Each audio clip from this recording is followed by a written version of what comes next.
Baik Bapak Ibu dosen, Assalamualaikum warahmatullahi wabarakatuh. Jumpa kembali dengan saya di channel ini.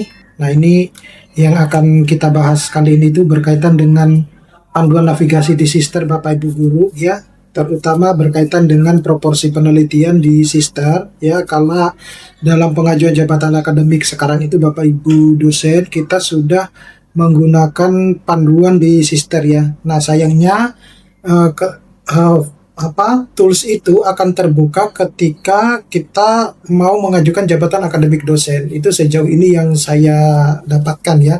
Artinya saya juga sudah mengkonfirmasi di tempat kampus saya, itu tetap ketika dosen itu baru akan mengajukan jabatan akademik, baru tools atau portal tersebut baru akan dibuka. Ini sangat dianjurkan buat Bapak Ibu dosen untuk memahami dulu ya proporsi penelitian ini.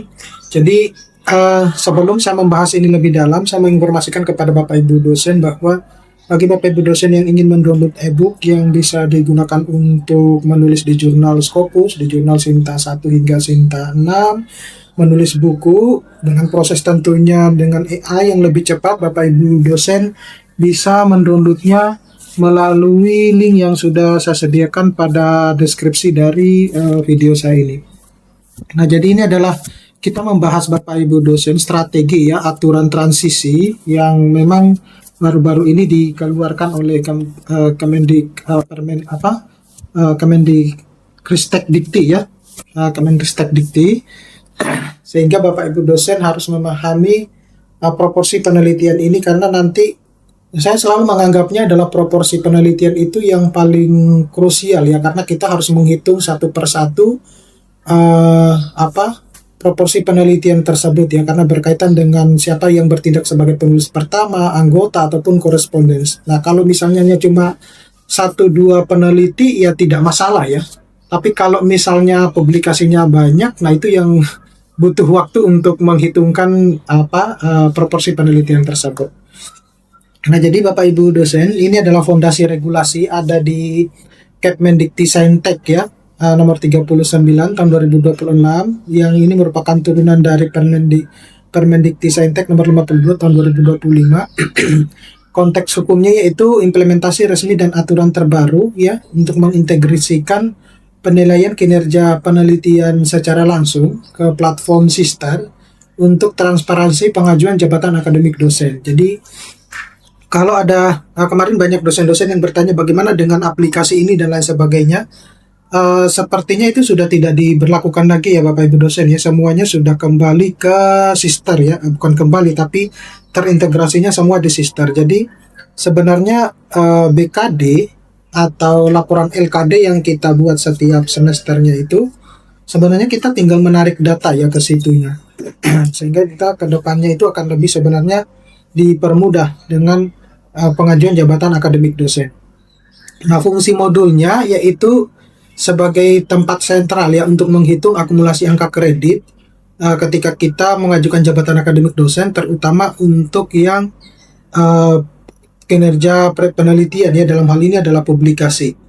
Nah, kemudian untuk mencegah duplikasi data, jadi sistem otomatis mendeteksi karya yang belum pernah diajukan pada kenaikan jabatan akademik sebelumnya. Jadi kalau yang sudah pernah diajukan ke jabatan akademik dosen tentu tidak bisa ya tidak bisa dipakai untuk kenaikan jabatan akademik dosen ya. Nah, selanjutnya itu adalah ini jendela waktu ya. Karya apa saja yang valid untuk diklaim yang perlu Bapak Ibu dosen perhatikan. Jadi aturan 6 bulan itu adalah sistem mendeteksi 6 bulan sebelum TMT ya. Jadi kalau misalnya ada SK jabatan akademik yang sudah keluar ya, tapi ada artikel-artikel yang terbit itu sebelum setelah ini ya, setelah TMT itu masih bisa dipakai ya, dengan catatan artinya begini. Proses pengajuannya dalam submit misalnya artikel tersebut itu diajukan sebelum TMT itu keluar, semacam itu, sehingga dengan proses revisi dan lain sebagainya ternyata terbitnya itu setelah TMT atau SK jabatan akademik keluar. Tapi yang historinya itu adalah sebelum di submitnya itu, sebelum SK jabatan akademik dikeluarkan. Nah, itu yang bisa dipakai, yang dimaksud 6 bulan itu. Tapi kalau lebih dari 1 tahun itu tidak bisa, karena logikanya semestinya 1 tahun itu sudah masuk di ajuan seperti itu. Nah, tahun 2023 sekarang itu periode emas ya, proporsi penelitian yang dihasilkan sejak tahun 2023 dapat menjadi angka kredit prestasi. Nah, catatan kritisnya itu adalah karya ini harus berstatus belum pernah digunakan untuk kenaikan jabatan akademik ya sebelumnya. Nah, ini formulasi emas masa transisi hingga 31 Desember. Jadi perhitungan proporsi penelitian sebelum tahun 2020 ini masih mengacu pada POBKD 2021 ya, di mana nilai SKS BKD itu dikalikan 4. 4 itu adalah 4 semester ya Bapak Ibu ya, hasil penilaian dari tim PAK yang awalnya berwujud satuan kredit semester yang dikonversi menjadi otomatis faktor pengkali 4 ya. Maka itu akan mendapatkan angka kredit final ya. Jadi dosen menyusun proporsi penelitian ini secara rutin setiap tahun atau setiap semesternya.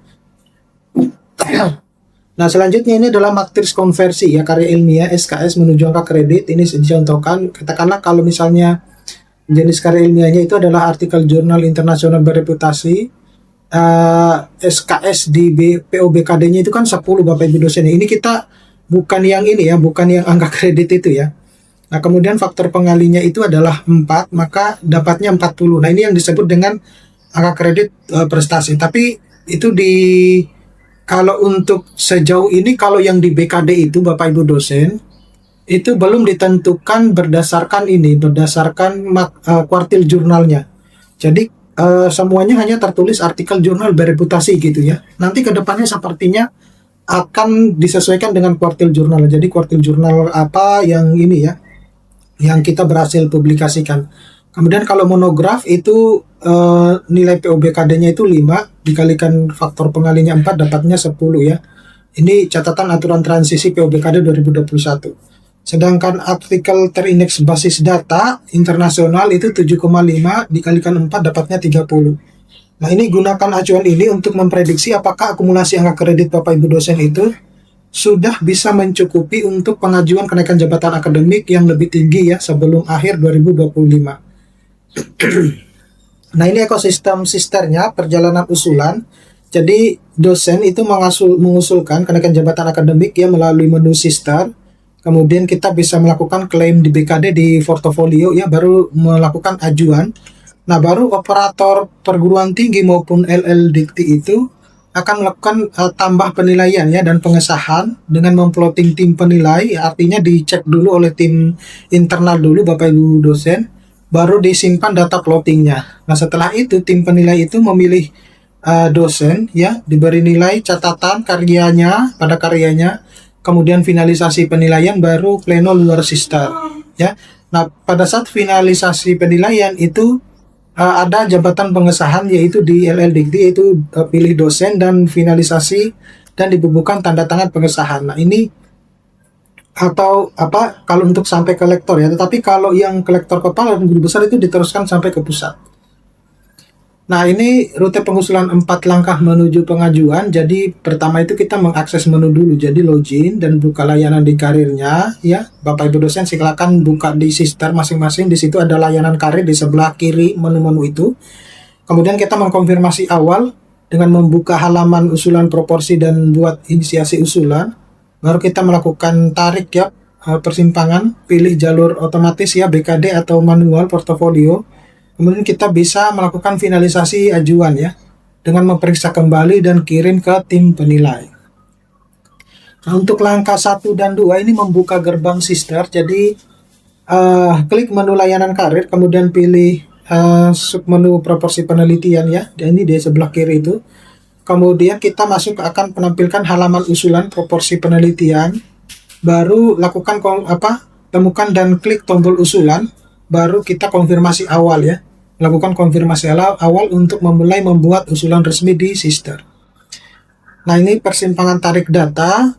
Pilih sumber buktinya. Jadi terdapat 2 akses utama untuk mengumpulkan kinerja penelitian. Yang pertama misalnya kita mengklaim data LKD, BKD ya otomatis. Yang kedua itu klaim data portofolio manual. Nah, kalau LKD lewat BKD itu perjalanan secara otomatis dari data LKD yang sudah ada, kemudian kita tinggal mengecocokkan ya untuk data kinerja yang sudah terbit ya. Jadi Bapak Ibu dosen tahu ya artikel-artikel yang sudah diterbitkan itu atau yang sudah dipakai itu yang mana gitu. Kemudian untuk kalau misalnya secara manual kita mengharuskan mengusul, memilih dan mengecentang data publikasi satu persatu ya. Kemudian memilih karya spesifik dari daftar portofolio tersebut ya, publikasi mentah di Sistar gitu. Nah, selanjutnya itu untuk yang jalur eksekusi klaim otomatis ya, ini contohnya ya. Jadi tahap 1 kita menginisiasi jalur dulu, pilih opsi klaim dan data LKD BKD, kemudian konfirmasi sinkronisasi dengan proses klaim data otomatis saat sistem menarik data dari LLDT, kemudian verifikasi hasil secara otomatis daftar publikasi dan kinerja penelitian yang ditarik ya akan langsung muncul pada layar untuk diperiksa. Nah, selanjutnya kalau kita melakukan secara manual itu adalah kita mengidentifikasi dan pilih dulu ya. Memunculkan beberapa judul publikasi, pengusul wajib melakukan centang secara manual pada data yang ingin diklaim. Kemudian eksekusi tombol klaim ya. Jadi setelah dicentang akan ada tombol klaim data yang terletak pada bagian kanan bawah layar. Baru kita melakukan konfirmasi berulang ya. Melakukan konfirmasi setiap kali selesai melakukan klaim data ya. Jadi proses ini diulang hingga seluruh portofolio target itu sudah terkumpul. Nah, finalisasi kemudian melakukan finalisasi usulan dan pelacakan status. Jadi kita melakukan pemantauan dashboard dulu. Cek sudut kanan atas halaman usulan untuk memilih waktu usulan ya, timestamp-nya dan status terkini.